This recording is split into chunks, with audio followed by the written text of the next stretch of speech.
الشاكرين والحمد لله رب العالمين والصلاة والسلام على سيد الأنبياء والمرسلين إن الله وملائكته يصلون على النبي يا أيها الذين آمنوا صلوا عليه وسلموا تسليما. تمام احباب آواز بلند بارگاہ سرور کونین میں درود و سلام کو خطبہ پیش کیجیے گا. الصلاۃ والسلام علیک یا سیدی یا رسول اللہ وعلى آلِكَ وَأَصْحَابِكَ يَا حبیب اللہ. اللہ رب العزت کی بے حد حمد و ثنا کے بعد آقائے دو جہاں سرور کون و مکان راحت انس و جان رحمت عالم نور مجسم فخر بنی آدم حضرت محمد مصطفیٰ صلی اللہ علیہ وآلہ وسلم آپ کی ذات والا بابرکات پر درود و سلام کا تحفہ ہدیۃً عقیدۃً محبتاً غلامانہ عاجزانہ پیش کرنے کے بعد اللہ رب العزت کا احسان، اس کا لطف و کرم، اس کی کرم نوازی، اس کا احسان کہ اس نے اپنے گھر میں حاضر ہو کر اپنا ذکر کرنے اور سننے کی توفیق عطا فرمائی. پروردگار عالم سے دعا ہے کہ وہ حق سچ کہنے، سننے، سمجھنے اور اس پر عمل کرنے کی توفیق عطا فرمائی. جو آیت مبارکہ میں نے تلاوت کی اس میں پروردگار نے فرمایا کہ ہر ایک ذی روح جو ہے جس کو رب کائنات نے اس عالم اسباب میں زندگی عطا فرمائی ہے، تو ظاہر ہے قانون قدرت ہے کہ اس نے اس دنیا سے جانا بھی ہے. یہ اٹل قانون ہے اور ہر کسی کا وقت مقرر ہے، آنے کا بھی وقت ہے اور اسی طرح سے جانے کا بھی وقت ہے.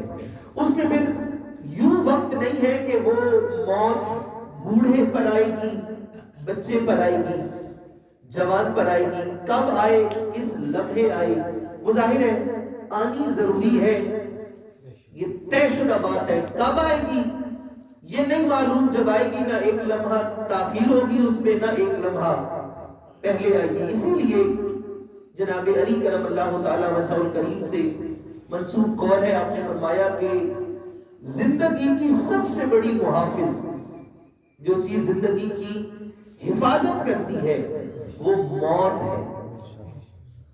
کیوں؟ اس لیے کیونکہ جو موت کا وقت مقرر ہے اس سے پہلے آپ مر نہیں سکتے، اور جب موت کا وقت آ جائے گا اب آپ بچ نہیں سکتے.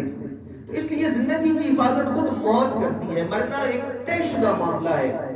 لیکن جو چیز اس نشست میں، اس گفتگو میں جو میں آپ تک پہنچانا چاہتا ہوں اور جو میں چاہتا ہوں کہ آپ تک پہنچے، وہ یہ ہے کہ قرآن پاک نے اس کو موت کا ذائقہ کہا ہے. یہ بات آپ کو سمجھ آئی؟ اس کو موت کا ذائقہ کہا ہے. آپ ایک مرتبہ کہہ دیں سبحان اللہ، تاکہ سبحان اللہ کی برکت سے پھر آپ کو بات میں سمجھا سکوں. ذائقہ جو ہوتا ہے، اہل علم موجود ہیں، بزرگ موجود ہیں، ذائقہ ایک ایسی چیز ہوتا ہے جو آپ کوئی چیز چکھتے ہیں تو اس کا کوئی ذائقہ آتا ہے آپ کو، تو وہ ذائقہ کسی مستقل چیز کا نام نہیں ہوتا. آپ نے کوئی میٹھی چیز کھائی تو وہ مٹھاس آپ کی زبان پر آئے گی اور پھر تھوڑی دیر بعد وہ ذائقہ ختم ہو جائے گا. کوئی نمکین چیز کھائی، کوئی کھٹی چیز لی آپ نے، وہ ذائقہ تھوڑی دیر آتا ہے. یعنی ایسے نہیں ہوتا کہ آپ نے کوئی چیز کھائی تو پھر جو صبح کھائی تھی، اب آپ ناشتہ آپ نے کیا ہوگا تو اس وقت اس ناشتے کا ذائقہ اب آپ کی زبان پر اس وقت موجود نہیں. جب کھا رہے تھے تب ذائقہ آ رہا تھا، اب چونکہ کھا چکے، ذائقے کا ایک ٹائم تھا، وقت مقرر ہے. وہ ذائقہ جتنی دیر کے لیے ذائقہ آتا ہے پھر وہ ذائقہ چلا جاتا ہے. ذائقہ کسی پکی مستقل چیز کا نام نہیں ہے. جب یہ بات طے ہو گئی تو پھر یہ بھی ہمیں سمجھ لینا چاہیے کہ جب قرآن موت کو ذائقہ کہتا ہے تو موت بھی کسی پکی مستقل چیز کا نام نہیں ہے. آپ کو بات سمجھ آ گئی؟ جیسے ذائقہ کوئی مستقل چیز نہیں ہے، ایسے ہی وہ جو موت آئی وہ مستقل چیز نہیں ہے. اور یہ بات آپ کو سمجھنی چاہیے اور یہ بہت ضروری ہے، اور یہ ہمارا عقیدہ ہے، ہمارا ایمان ہے. اگر ہمیں یہ بات سمجھ نہیں آئے گی تو پھر ہم نقصان اٹھائیں گے، اور اگر ہمیں یہ بات سمجھ آ جائے گی تو پھر ہم اس نقصان سے بچ جائیں گے، کیونکہ اول آخر ہم نے اس نقصان سے بچنا ہے جو انسان ہونے کے ناطے جس نقصان کا ہمیں خطرہ ہے، جو قرآن نے کہا ان الانسان لفی خسر، انسان خسارے میں ہے، گھاٹے میں ہے انسان۔ اب انسان ہونا اگر خسارہ ہے، انسان ہونا اگر گھاٹا ہے، تو پھر میں اور آپ تو انسان ہیں، ہم گھاٹے کا سودا کر بیٹھے، ہم خسارے والے لوگوں میں ہو گئے، تو پھر ذہن میں سوال پیدا ہوتا ہے کہ کوئی بچنے کی بھی صورت ہے، یا خسارہ کوئی ایسی چیز ہے جو پھر مستقل آپ کا حصہ ہے، آپ جان نہیں چھڑا سکتے؟ نہیں، قرآن نے کہا بچنے کی صورت ہے، اِلَّا الَّذِينَ آمَنُوا، ایمان لے آؤ، وَعَمِلُوا الصَّالِحَاتِ، نیک اعمال کرو، وَتَوَاصَوْا بِالْحَقِّ وَتَوَاصَوْا بِالصَّبْرِ، حق پر قائم رہو، صبر کا دامن تھامو، تو پھر تم اس خسارے سے بچ جاؤ گے۔ اب جب موت ذائقہ ہے تو اس کا مطلب یہ ہے کہ وہ جب ذائقہ ختم ہوگا تو پھر اصل کی طرف ہم لوٹ آئیں گے۔ یہ بات سمجھیے گا، میں کوشش کروں گا سمجھانے کی کہ موت اٹل حقیقت ہے، موت سے فرار ممکن نہیں ہے۔ یہ بھی تو ہو سکتا تھا کہ جیسے اللہ رب العزت نے باقی کائنات کو ایک ہی ساتھ پیدا فرمایا، تو اللہ تعالیٰ آدم اور آدم علیہ السلام کی تمام اولاد کو ایک ساتھ پیدا فرما دیتا، لیکن اللہ رب العزت نے اس میں درجہ بندی رکھی ہے۔ لوگ دنیا میں آ رہے ہیں، دنیا سے جا رہے ہیں، کیوں؟ کیونکہ اس انسان کو موت کا قانون سمجھ آئے۔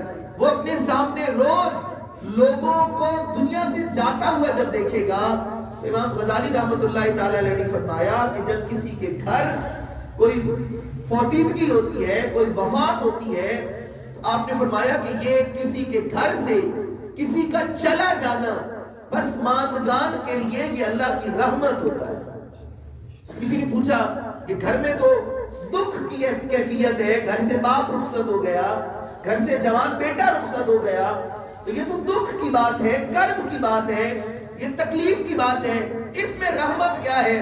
تو امام غزالی رحمۃ اللہ تعالی علیہ نے فرمایا کہ اس میں رحمت یہ ہے کہ پسماندگان جب اپنے گھر سے باپ بیٹا بھائی اس کو رخصت ہوتا ہوا دیکھیں گے تو ان کو موت کی فکر لاحق ہوگی، ان کو موت کی تیاری کا خیال آئے گا، اور یہ جو موت کی تیاری کا خیال ہے یہ پسماندگان کے لیے رحمت بن جائے گا۔ سبحان اللہ۔ تو موت کسی مستقل چیز کا نام نہیں ہے، اور موت زندگی کے اختتام کا نام نہیں ہے۔ بس یہ آج کا پیغام ہے، اسی کو مختلف انداز میں سمجھانے کی کوشش کروں گا کہ موت جو ہے، یہ جس کو ہم موت کہہ رہے ہیں، اور جس بھائی محمد عارف کی روح کے ایصال ثواب کے لیے ہم یہاں پر موجود ہیں، جن کے بارے میں ہم یہ کہہ رہے ہیں کہ وہ وفات فرما گئے، تو وہ یہ آپ کو بتانا ہے کہ وہ وفات ایک ذائقہ تھا، اور وہ ذائقہ ختم ہو چکا، ان کو زندگی لوٹا دی گئی۔ سبحان اللہ۔ زندگی ختم نہیں ہوئی، زندگی ختم نہیں ہوئی۔ اقبال کہتا ہے کہ تو جسے سمجھا ہے غافل اختتام زندگی، یہ غفلت ہے کہ ہم سمجھیں کہ زندگی کا اختتام ہو گیا، نہیں۔ اقبال کہہ رہا ہے کہ یہ غفلت ہے، یہ دھوکہ ہے، اس دھوکے میں تم نے مبتلا نہیں ہونا۔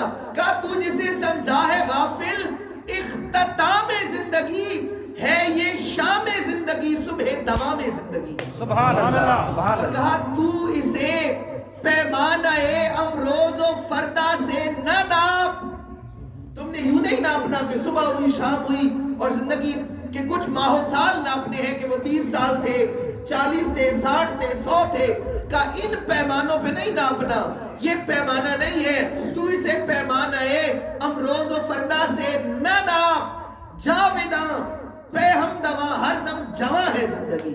سبحان اللہ۔ اور زندگی صرف جینے کا نام نہیں ہوتا۔ اقبال کہتا ہے کہ برطرز اندیشہ سود و زیاں ہے زندگی۔ اقبال کہتے ہیں کہ زندگی نفع نقصان کے جو پیمانے تم نے بنا رکھے ہیں، ان پیمانوں کو سامنے رکھ کر زندگی کو نہیں گنا جاتا۔ اقبال کہتا ہے زندگی ان پیمانوں سے بالا تر کوئی چیز ہے، ان پیمانوں سے برتر کوئی چیز ہے۔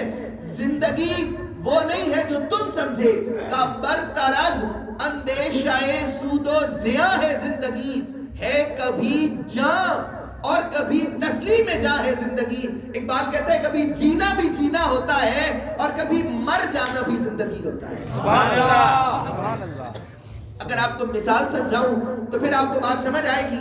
آپ محرم میں 10 محرم میں کربلا کے میدان میں چلے جائیے تو ایک طرف زندگی ہے اور ایک طرف شہادت ہے، تو اقبال کہتا ہے کہ وہ جو لشکر تمہیں زندہ نظر آ رہا ہے وہ بظاہر زندہ ہے، اور ایک لشکر تمہیں نیزوں کی نوک پہ نظر آ رہا ہے تو وہ جو نیزوں کی نوک والا ہے، اقبال کہتا ہے کبھی وہ زندگی ہوتی ہے کبھی نیزوں کی نوک والی بھی۔ سبحان اللہ، نعرہ تکبیر، اللہ اکبر، نعرہ رسالہ، یا رسول اللہ۔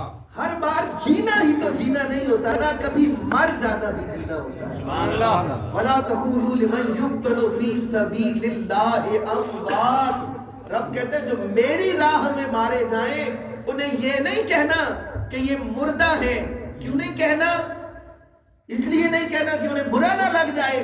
جیسے کوئی معذور ہو، کوئی بصارت سے معروم ہو تو ہم اسے یوں تو نہیں کہیں گے کہ نابینا ادھر آؤ، ظاہر ہے ہم عزت احترام سے نام لیں گے، وہ نابینا ہے، لیکن ہم کہیں گے نہیں۔ کوئی معذور ہوگا تو ہم اس کو معذور کہیں گے تو نہیں، اچھا نہیں لگے گا۔ مولا کیا اس کو یہ کہنا اچھا نہیں لگتا؟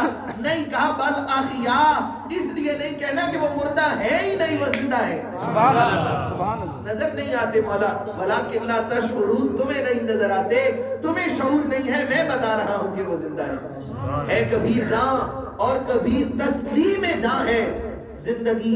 زندگی صرف یہ نہیں ہے جو ہمیں نظر آ رہی ہے، زندگی یہ جو زندگی ہے اس کو آپ یوں سمجھ لیں کہ یہ حیات نہیں ہے، یہ عرصہ حیات ہے، یہ زندگی کا ایک حصہ ہے۔ ہم یہاں اس دنیا میں آنے سے پہلے جب قرآن نے کہا کنتم امواتا فاحیاکم ثم یمیتکم ثم یحییکم ثم الیہ ترجعون، قرآن کہتا ہے تم مردہ تھے، کنتم امواتا، تم مردہ تھے، پھر کیا کہا فاحیاکم، پھر رب کائنات نے تمہیں زندگی دی یہ والی۔ اور وہ جو کہا نا کنتم امواتا، تو اموات بھی کوئی تب ہوتا ہے جب حیات ہو، تو وہ کنتم امواتا سے پہلے بھی انسان تھا۔ جو قرآن نے کہا نا انسان پر ایک وقت ایسا گزرا ہے، انسان پر ایک وقت ایسا بھی گزرا ہے جب وہ کوئی قابل ذکر چیز نہیں تھا، تب بھی ظاہر ہے اس پر وقت گزرا ہے تو کچھ نہ کچھ تو وہ تھا، جب مذکور نہیں تھا لیکن موجود تھا، مذکور نہیں تھا، پھر قرآن نے اس کے مذکور بنا دیا، وہ موجود ہو گیا، پھر وہ عالم ارواح میں آ گیا، رب نے اسے سامنے بلا کر پوچھا الستو بربکم، سبحان اللہ، الستو بربکم، کیا میں تمہارا رب نہیں ہوں؟ میں، آپ، ہم سب جیسے آج اکٹھے ہیں ایسے وہاں بھی عالم ارواح میں اکٹھے تھے، رب نے تمام روحوں کو بلا کر پوچھ لیا الستو بربکم، کیا میں تمہارا رب نہیں ہوں؟ سبحان اللہ، تمام لوگوں نے کہا قالو بلا، قالو ہاں بالکل، کیوں نہیں، آپ ہی ہمارے رب ہیں۔ اور آپ کے ذوق تک وہ بات پہنچانے کے لیے بتانا چاہوں گا کہ علماء نے، مفسرین نے، ہمارے بڑوں نے، اکابرین نے کہا کہ جب رب کائنات نے پوچھا نا الستو بربکم، کیا میں تمہارا رب نہیں ہوں، تو تمام روحوں میں سب سے پہلے جس روح نے رب کائنات کو یہ عرض کیا کہ اے رب تو ہی ہمارا رب ہے، وہ روح مصطفیٰ ہے۔ سبحان اللہ، سبحان اللہ، نعرہ تکبیر، اللہ اکبر، نعرہ رسالت، یا رسول اللہ، حاضری، پھر روح مصطفیٰ کا فیضان پھیلتا گیا، جب مصطفیٰ کریم نے کہا ہاں تو ہی ہمارا رب ہے، کیوں نہیں تو ہمارا رب ہے، پھر روح مصطفیٰ کے فیضان سے تمام روحیں پکار اٹھی قالو بلا، کیوں نہیں میرے مولا تو ہی ہمارا رب ہے۔ لیکن رب کا قانون یہ ہے، اب جب دیکھیں نا روحیں اکٹھی ہو گئی، اللہ نے پوچھا کیا میں تمہارا رب نہیں ہوں، سب نے کہہ دیا تو ہمارا رب ہے، تو پھر ربوبیت کا اظہار ہو گیا تھا، ہماری عبدیت کا اظہار بھی ہو گیا تھا، تو جب اس نے اپنا رب ہونا بتا دیا ہم نے اس کا رب ہونا مان لیا، اس نے اپنا رب ہونا بتا دیا، ہم نے اس کا رب ہونا مان لیا، تو اس نے ہمیں دنیا میں کیوں بھیجا؟ توجہ ہے بھائی، اس نے اپنا رب ہونا بتا دیا، ہم نے اس کا رب ہونا مان لیا، اس نے دنیا میں کیوں بھیجا؟ دنیا میں کیوں بھیجا؟ دنیا میں اس لیے بھیجا کیونکہ رب کائنات کا قاعدہ یہ ہے، قانون یہ ہے، کلیہ یہ ہے، ضابطہ یہ ہے کہ وہ دعووں کی دلیل مانگتا ہے، وہ دعووں کی دلیل مانگتا ہے۔ وہ کہتا ہے اچھا میں تمہارا رب ہوں، تو یہ بات ثابت کرنے کی جگہ یہاں نہیں ہے، یہ ثابت کرنے کے لیے دنیا میں جاؤ، وہاں جا کر اگر دنیا کی رنگینیوں میں تم کھو نہ گئے، وہاں تم مجھے بھول نہ گئے، وہاں تمہیں میں یاد رہا، تو پھر تمہارا یہ دعویٰ سچا ہے کہ تمہارا رب میں ہوں۔ اور اگر وہاں جا کر تم دنیا میں کھو گئے، تمہیں وہاں مال بھی دوں گا، اولاد بھی دوں گا، دنیا میں ٹھکانہ بھی دوں گا، لیکن مستقر و متاع الی حین، تھوڑے عرصے کا ٹھکانہ ہے۔ کون کہتا ہے کہ مومن مر گئے، قید سے چھوٹے وہ اپنے گھر گئے؟ سبحان اللہ، سبحان اللہ۔ ہمارا گھر یہ نہیں ہے، دنیا سجن المومن و جنت الکافر، کہا میرے آقا نے کہ یہ جو دنیا ہے یہ مومن کے لیے قید خانہ ہے اور کافر کے لیے جنت ہے۔ پھر میرے اور آپ کے امام نے، امام اہل سنت مجدد دین و ملت اعلی حضرت امام احمد رضا بریلوی نے کیسی پیاری بات کہی، کیسی خوبصورت بات کہی، کہا رب کتنا کریم ہے، رب کتنا لجپال ہے، کتنا وہ ہم سے محبت کرتا ہے کہ دنیا کے قید خانوں میں سہولتیں نہیں ہوتی، سبحان نہیں اللہ، سمجھے، دنیا کے قید خانوں میں سہولتیں نہیں ہوتی۔ وہ رب کتنا کریم ہے، وہ رب کتنا کریم ہے کہ اس نے قید خانے میں، سبحان اللہ، بھائی دنیا کیا ہے؟ قید خانہ، کس کے لیے؟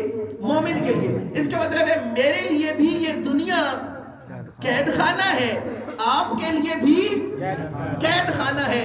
اب دنیا پوری، دنیا کی کوئی جیل، کوئی قید خانہ نظر میں لے کر آئیں اور وہاں اس قید خانے اور اس جو رب کائنات نے میرے اور آپ کے لیے قید خانہ بنایا ہے اس کا تقابل کر لیں۔